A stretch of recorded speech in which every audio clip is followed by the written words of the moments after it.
Today I'm reviewing the 007 James Bond game for Nintendo 64. Not that one.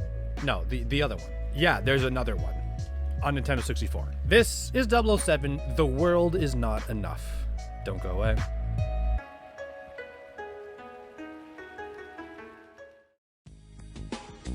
It would not surprise me if a lot of people didn't particularly know about this game. Even though it is a sequel to one of the, I would say, most famous video games of history, it had a bit of a late release. It released in the year 2000.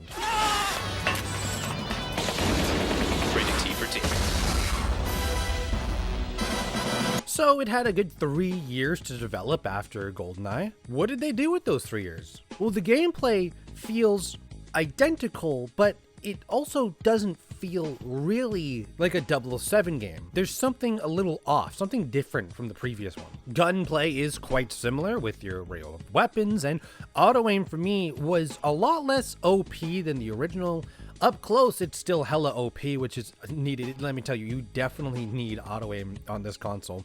But for range targets, the auto-aim doesn't kick in until you get pretty close. So it's kind of sucky because the enemies will shoot you from afar, but you can't. Tink. Unless you stand there and aim, which on a Nintendo 64 controller is doable, but hard. And this one, I swear, impacted me more than it should have. You get way less ammo in this game, guys. You don't know how many times I killed a guy with like the fast shooting TMP, and I picked up his weapon to get ammo and I got 2 bullets. This wasn't a one-time occurrence, this was all the time. I'd kill a guy with a magnum and I'd get 1 bullet back. I don't know if this is a pro or con. I had to think about my ammo conservation a little more. So I had to think a little more, but I couldn't really turn my brain off and just binge kill, so whether that's pro or con, I'm not sure. But The World Is Not Enough actually beats GoldenEye in this specific category. Gadgets. Gadgets! Now, as far as I remember here, in GoldenEye, you had to go to your watch and equip a gadget like that. Here, clicking A then B will open up your gadget menu. And there's actually like a ton of cool gadgets. Night vision / X-ray visions here, plus all the normal gadgets a spy would work with. Phone tap wires, your watch can equip sleep darts. It's kind of cool, honestly. Hell, one of the gadgets you get for a level is just your ID papers, so you can whip out those papers when a guy asks you if you're really who you are. Papers, please. There you go. Okay, take the elevator. Your friends are already down there. Thanks, doll. These gadgets make gameplay a little more immersive as being a spy, and you're not really just sprinting through, rampaging through levels. You're kind of taking your time. And these levels that I talked about are dynamic, except for the last one. The last one is absolutely the worst ending level ever in any game I've ever played ever. Before that ending level, though, you have some interesting ones. Pure up stealth missions, which is you get caught, you restart. You have a mission where James Bond is skiing down this mountain and you have to destroy barrels in the side. I would literally risk it. Okay. I the whole body into the fucking fuel. Then you have the last mission, which for some reason introduces a brand new mechanic called swimming. Not only are these swimming mechanics ass, it's also insanely tough on a Nintendo 64 controller. It's also the worst design map ever because you're playing in a submarine that's tipped upside down, like it's tipped like this. And you need to find one specific area. And let me tell you, this level was horrible.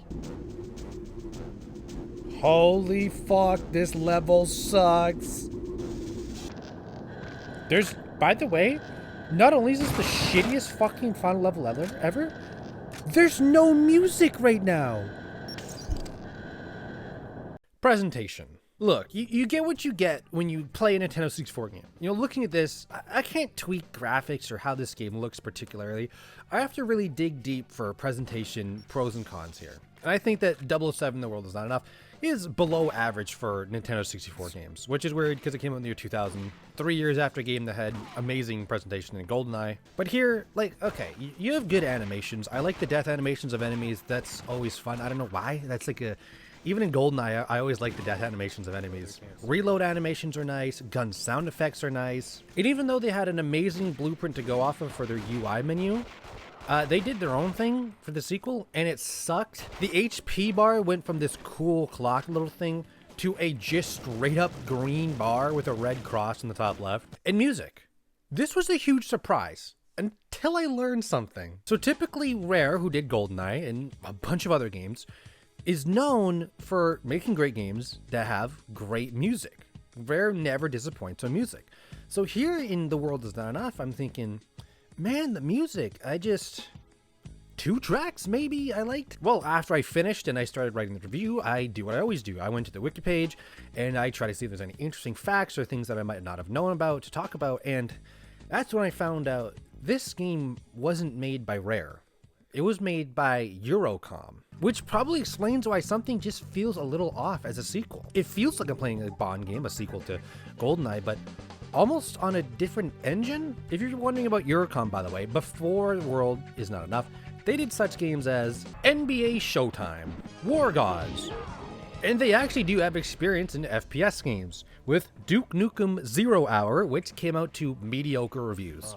Overall impact, my overall opinion on The World Is Not Enough here for Nintendo 64 is, it's just not going to be GoldenEye, guys. While the final level may be the biggest piece of crap I've ever played, there are 2 mechanics in this game that they shot for something, and it missed. There's a jump button here. Yes, a jump button in 007 here. But it's mandatory in some scenarios. Having a jump button is cool for just killing enemies, maybe doing some cool stuff, just clicking the jump button, it's fun. But when you're required to jump over gaps that are kind of tough, like that death never feels good as a gamer.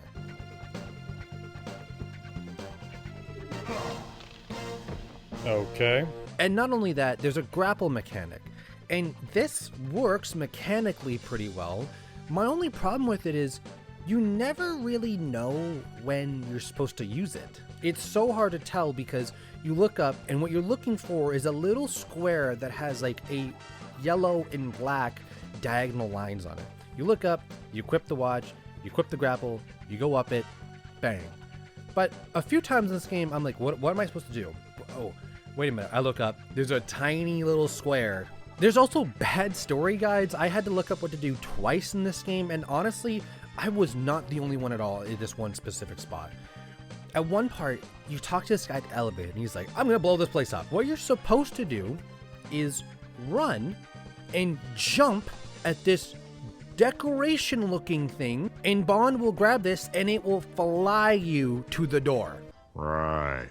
In all honesty, I don't think this is a bad game, guys. I beat this in one night. It was, what, 3 to 5 hours, I would say, somewhere in that range. It's tough when your prequel is one of the most well-recognized FPS games in the history of gaming. But The World Is Not Enough, which is honestly a shitty title name, does hold its own. I genuinely had fun for like 85-90% of my time with it. Some very fun weapons to use, some really cool enemies to fight. And if you stack it up against other Nintendo 64 games, I think it ranks pretty average, honestly. I don't think you'd ever have a horrible experience playing this game, and especially if you played GoldenEye and were a huge fan of it and you're like, whoa, there's a sequel on Nintendo 64, I didn't know about that. Should I play it? I would say, honestly, yeah, you can't go wrong. Also, multiplayer has bots as an option. I never tested it out though. 007, The World Is Not Enough, 7 out of 10.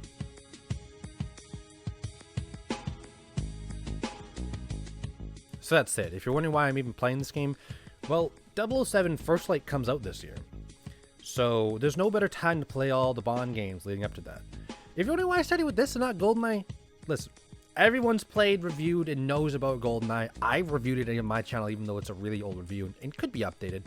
I know that game inside out. I don't need to play or review it at this point in time. But stay tuned for more 007 games. I have all 4 on GameCube right over there lined up.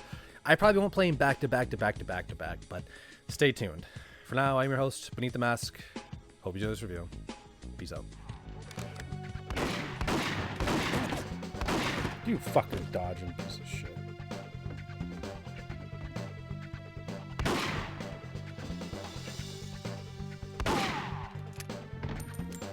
That's not bad, actually. Look at this guy. Nutshot. I know you're here to find out the Easter egg soundtrack that I put in at the end of every video, but did you know that I have a Buy Me a Coffee page? A page where you can donate to your favorite YouTube creator. Half of the money that's donated to that page is personally donated back to Child's Play Charity, a charity that's dedicated to supplying games and technology to children in hospitals around the world. So that's that. Did you guess the soundtrack?